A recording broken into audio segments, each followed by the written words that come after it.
जादुई क्रिसमस पेड़। बहुत समय पहले की बात है।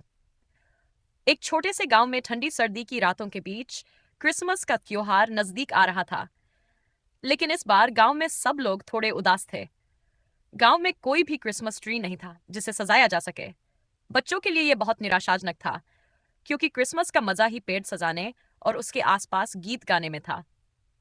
गांव के कुछ बच्चे, जिनमें आकाश, मीरा और रवि शामिल थे, बहुत उत्सुक थे कि किसी भी तरह से इस बार भी क्रिसमस मनाया जाए।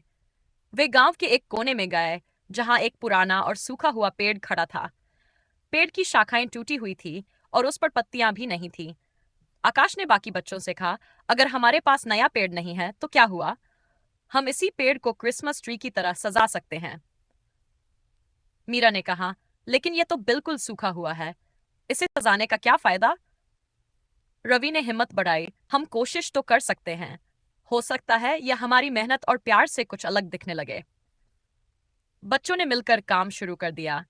किसी ने घर से पुरानी रोशनी लाकर पेड़ पर लगाई, तो किसी ने लकड़ी और रंग बिरंगे कागज से सजावट बनाई।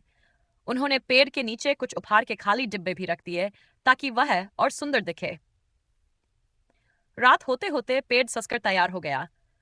हालांकि वह अब भी सूखा हुआ दिख रहा था, लेकिन बच्चों ने हार नहीं मानी। उन्होंने पेड़ के चारों ओर बैठकर प्रार्थना की। आकाश ने कहा, अगर हम सब साथ रहे और विश्वास करें तो चमत्कार हो सकता है।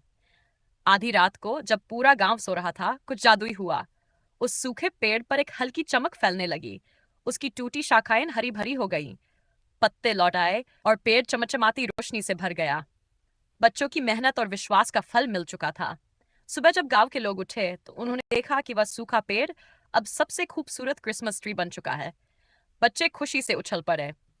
तभी आसमान में एक जादुई आवाज गूंजी, यह तुम्हारी एकजुटता और विश्वास का इनाम है। क्रिसमस का असली अर्थ दूसरों के लिए कुछ करना और मिलकर खुशियां मनाना है। गांव में उस दिन खूब जश्न मनाया गया। हर कोई बच्चों की मेहनत और उनके विश्वास की तारीफ कर रहा था। वह जादुई क्रिसमस पेड़ गांव की सबसे बड़ी खुशी का कारण बन गया। मूल संदेश: एकजुटता और विश्वास से असंभव को भी संभव बनाया जा सकता है।